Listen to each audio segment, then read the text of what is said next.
Good morning everyone, কেমন আছো তো? আশা করি ভালো আছো, সুস্থ আছো।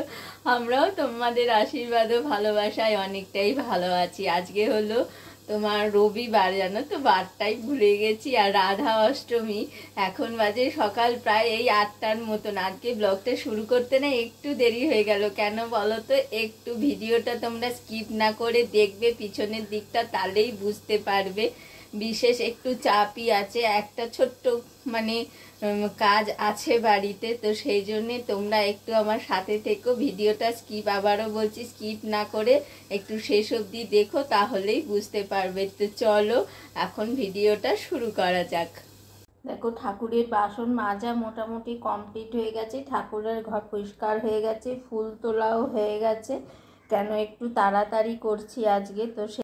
আর এইদিকে দেখো বসিয়ে দিয়েছি এই যে মুগের ডাল লাউ দিয়ে। আর এইদিকে বসিয়েছি দেখো কচুর শাক নারকোল দিয়ে নিরামিষ। তো মাছ এনেছিল দাদা, সেটাকে ভেজে তেল ঝোল করব। দেখো ধনেপাতা, কালো জিরে, কাঁচা লঙ্কা দিয়ে।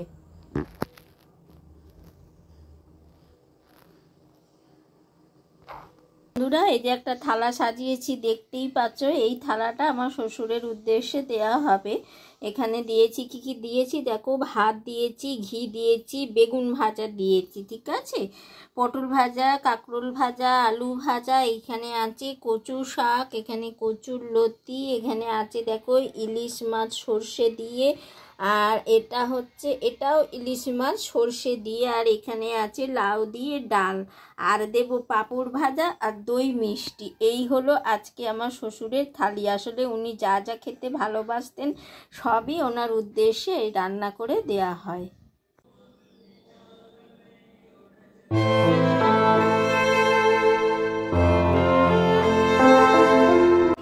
চলো দেখো, আমার না স্নান টান হয়ে গেছে, এখনো মাথাটা আজরে উঠতে পারিনি। পুজোটা করেছি কোনো রকমে, দাদাকে দেখাচ্ছি। তোমাকে বললাম না তোমাদের একটা মানে বাড়িতে ছোট্ট একটা কাজ আছে, চলো সেটা কি তোমাদেরকে এখন দেখাই। চলো নিয়ে যাই ওই ঘরে সেটা।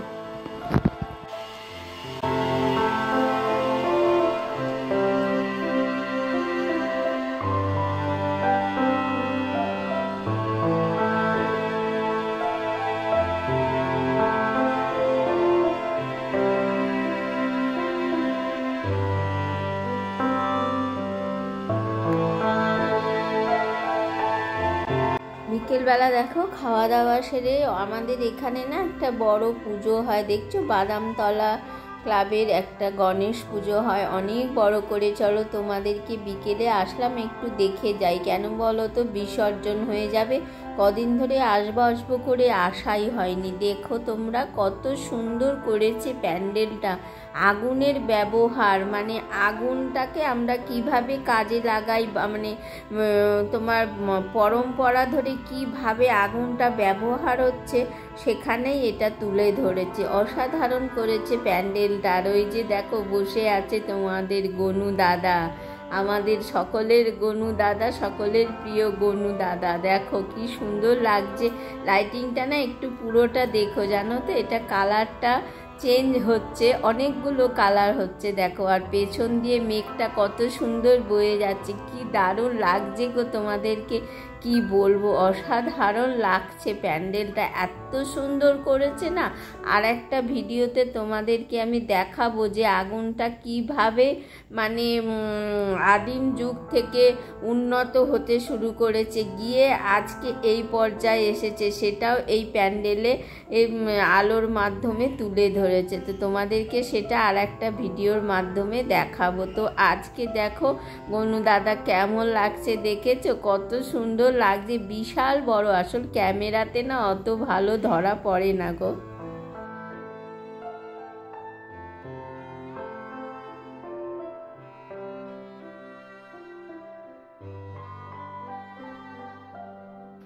ওদিকে দেখো চলে এলাম পরের দিন সকালে। আসলে তোমাদেরকে না দুদিনের মিক্সড করে আজকে আমি ভিডিওটা দিলাম। রাত্রির বেলা না আর ভালো লাগেনি, দেখলে তো তোমরা, একটু গেছিলাম গনু দাদাকে দেখতে, এসে রাত্রির বেলা আর এইসব পরিষ্কার করতে পারমিট করেনি।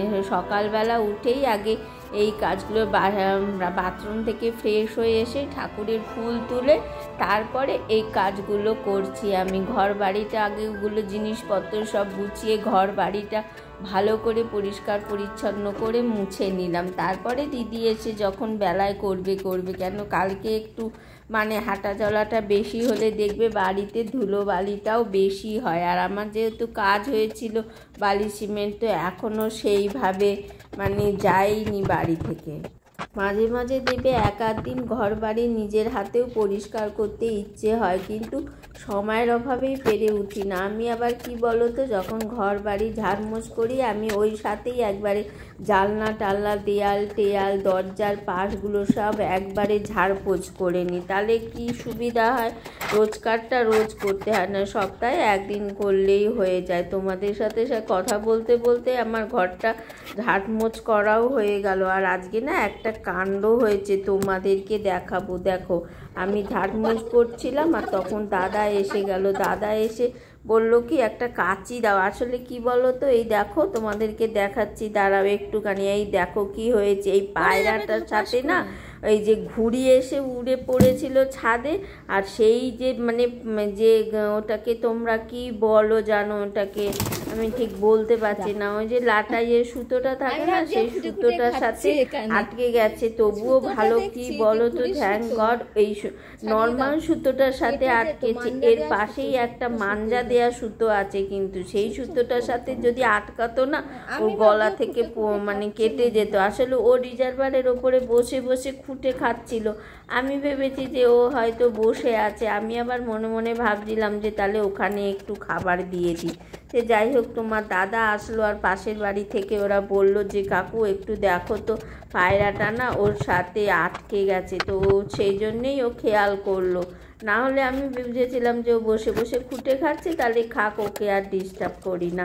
তো দেখো, স্নান টান সেরে আমার পুজো পাঠও মোটামুটি সারা হয়ে গেল। তো আজকের ভিডিওটা তোমাদের কেমন লাগলো অবশ্যই জানিও, লাইক কমেন্ট শেয়ার করতে ভুলো না কিন্তু। আর যারা আমার চ্যানেলে নতুন আসছো তাদেরকে অনুরোধ রইল, আমার চ্যানেলটা যদি ভালো লাগে সাবস্ক্রাইব করে আমার চ্যানেলের পাশে থেকো। আর যারা আমার পুরনো বন্ধু আছো, যারা আমার ভিডিওস রোজ রোজ ফলো করো, তাদেরকে রইল অসংখ্য ধন্যবাদ, ভালোবাসা।